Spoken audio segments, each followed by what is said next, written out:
শ্রীমদ্ ভগবদ্ গীতা চতুর্দশ অধ্যায় গুণত্রয় বিভাগযোগ।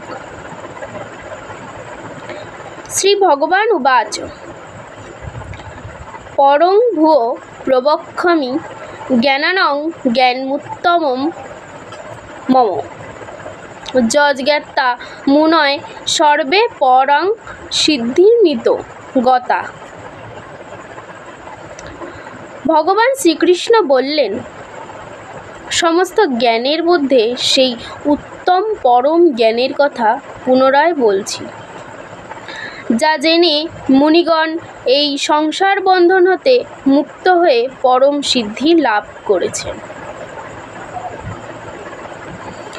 ইদং জ্ঞানমুপাশ্রিত্য মম সাধর্ম মগতা স্বর্গে হপি নপজয়ন্তে প্রলয়ে ন ব্যথন্তি চ। এই জ্ঞান আশ্রয় করে আমার স্বরূপ প্রাপ্ত পুরুষ সৃষ্টিকালে পুনরায় জন্মগ্রহণ করেন না এবং প্রলয়কালেও ব্যথিত হন না, অর্থাৎ জন্ম মৃত্যু অতিক্রম করেন।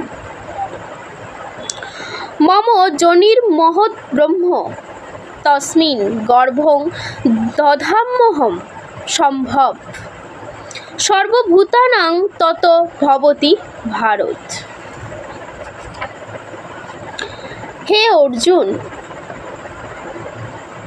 আমার মহৎ ব্রহ্মরূপ মূল প্রকৃতি সমস্ত ভূতের যোনি অর্থাৎ গর্ভধারণস্থান, এবং আমি সেই স্থানে চেতনরূপ গর্ভ স্থাপন করি।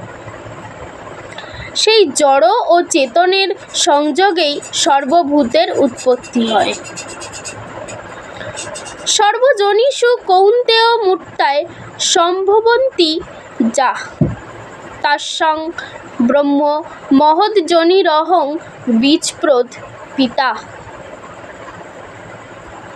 হে কৌন্তেয়, নানা প্রকারের যোনিসমূহে যে সমস্ত মূর্তি অর্থাৎ দেহধারী প্রাণী উৎপন্ন হয়,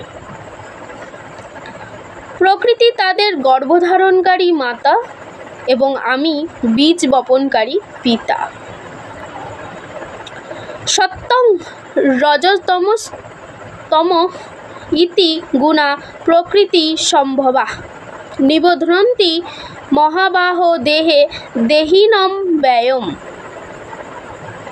হে মহাবাহ, সত্য, রজ ও তম প্রকৃতি হতে উৎপন্ন এই তিনটি গুণ অবিনাশী, জীবাত্মাকে শরীরে আবদ্ধ করে